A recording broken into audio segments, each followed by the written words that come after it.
3 objects, 3 poisons, 3 seeds of virtue. This is a very key slogan for understanding how to work with pain as a path to enlightenment. This is a slogan about how to take difficulty. Sometimes in the traditional teachings they say how to take poison and use it as medicine, sort of homeopathic approach. How to take difficulty and actually difficulty becomes the means by which you attain enlightenment. But not so that pain goes away. I remember one time I was giving a talk like this and I kept repeating this refrain or something like this, and then someone told me afterwards, they said, you know, I never heard it until you had said it about the 25th time. They realized this later when they listened to the audio, that they said, you know, that I'd been saying it all night long, over and over and over. You know, they just go deaf, dumb, and blind when I would say this. And then somewhere near the end I said it and it was just like, they said actually the experience they felt was a terror.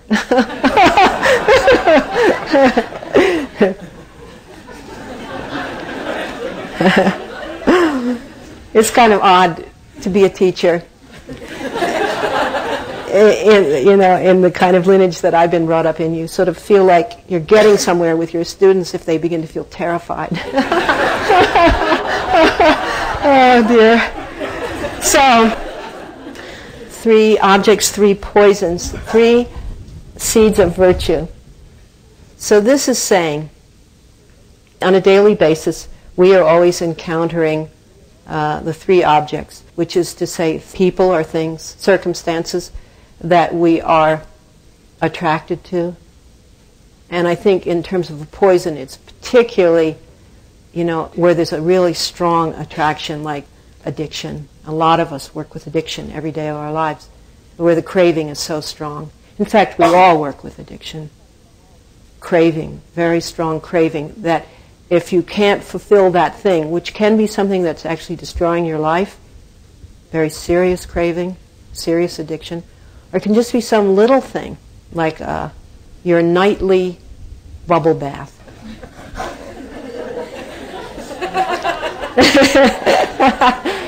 But if you ever have the experience where, you know, the dermatologist says, no more nightly bubble baths for you.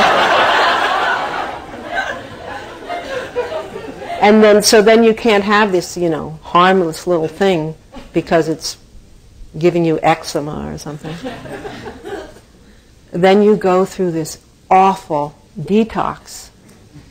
Like you think you will die if you can't have that stick of gum or that bubble bath or that hot chocolate.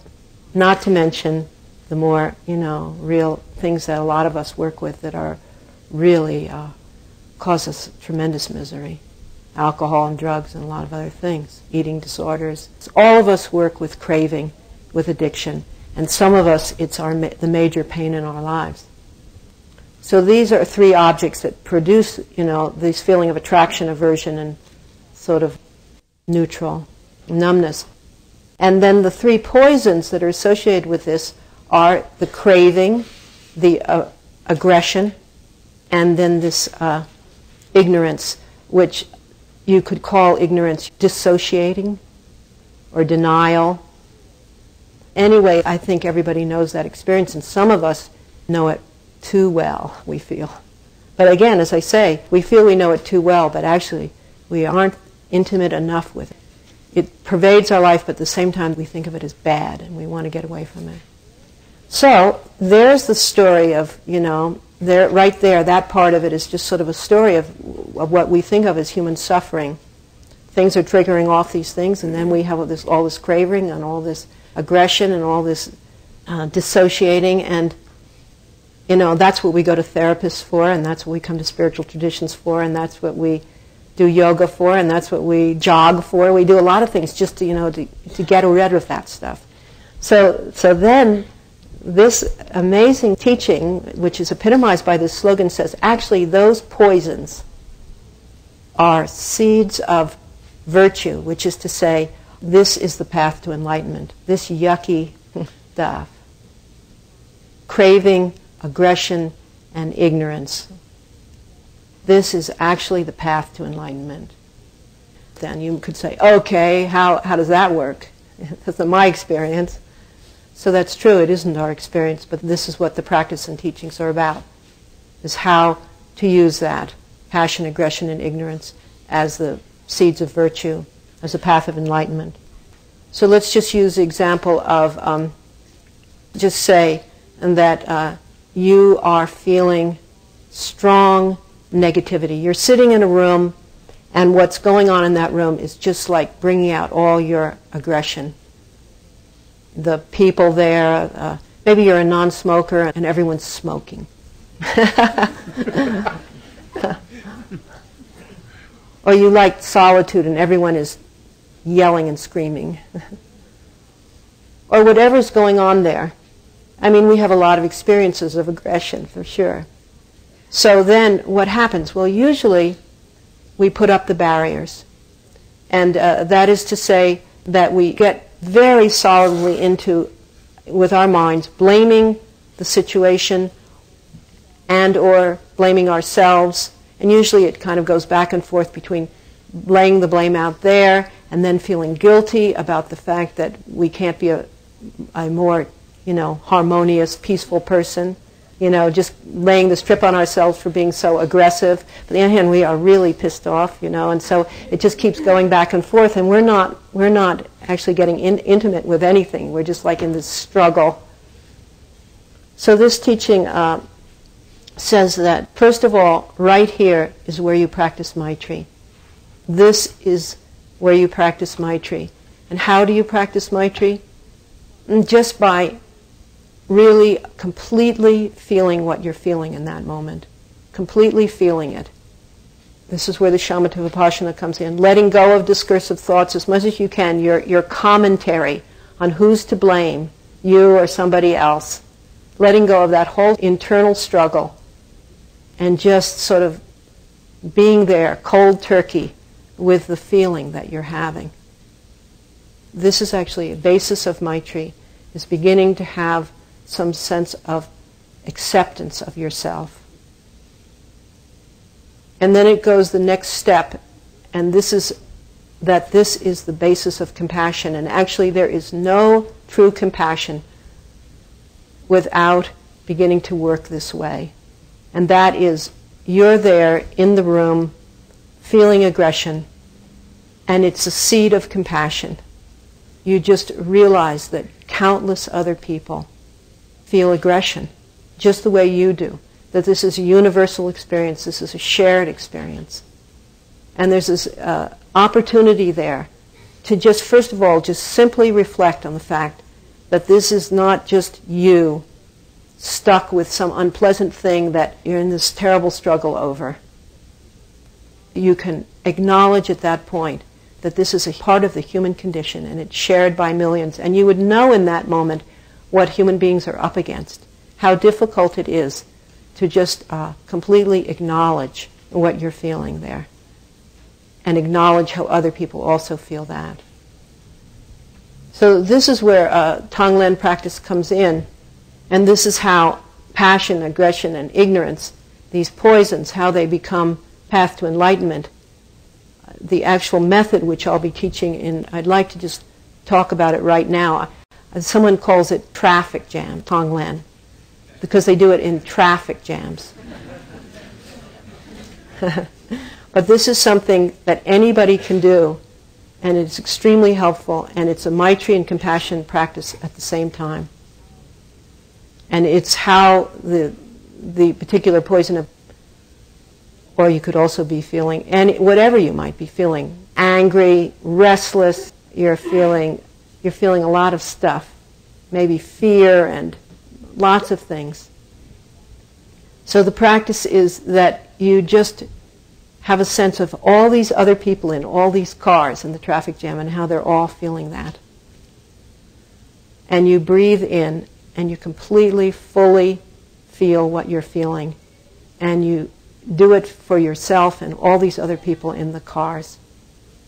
There's just a sense of like, we're all in the same boat. We're all human beings.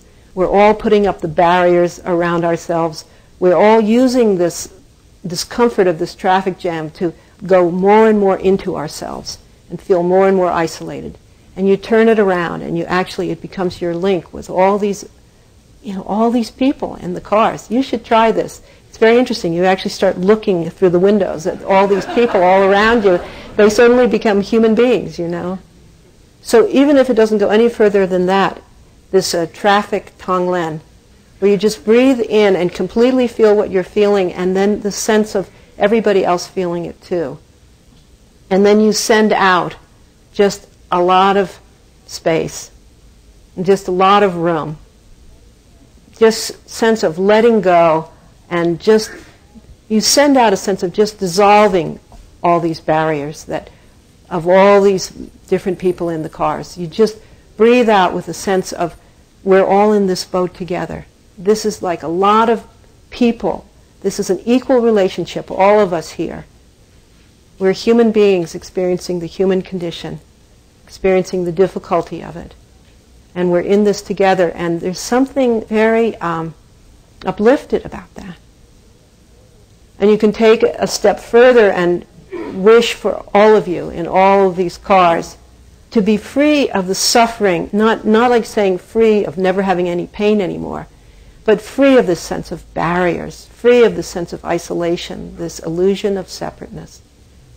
May we all, all these brothers and sisters in this situation, somehow, isn't it interesting, that all of us are here tonight in this room together? So it is the same with all of you in your cars in this traffic jam, or whatever else it is that you're in. It's no accident that you're with these people. And then it goes way beyond those people that you're with. You just think of all the other people all over the world who are just in this kind of situation. They don't have to be in traffic jams, but they're feeling this kind of uptightness and how it isolates you, and how you just begin to notice this when you start doing this as a practice, traffic tonglen. You begin to get a very heightened sense of how painful it is to feel so isolated, and how there's this natural tendency to isolate yourself that way. You just go inward. So this is changing it, and that's how this very same stuff that causes the cycle of misery and isolation, separateness to continue, this very same stuff, you use it as a seed of virtue to begin to connect you. It's like instead of everything going in, everything starts radiating out. You breathe in and feel it fully for yourself, for all the people around you, and then all the people all over the world. And you send out some sense of dissolving the barriers, opening up the space for everybody. So this is a kind of a key slogan. 3 objects, which is the things that all the time are triggering off: passion, aggression, and ignorance, which are called the 3 poisons. And then this is the thing to remember, difficult to remember. These 3 poisons are actually the very stuff which you can use to wake up completely from the suffering of this illusion of separateness. This is the very stuff that will dissolve the barriers. It's just becomes the wrong word. What do they say? 3 current opportunities. It's the energy of life, creative energy of life, coming in a form that the species rejects. And instead, you begin to turn toward it and begin on a path of relaxing with that energy, embracing that energy, knowing that energy so well that the barriers begin to come down.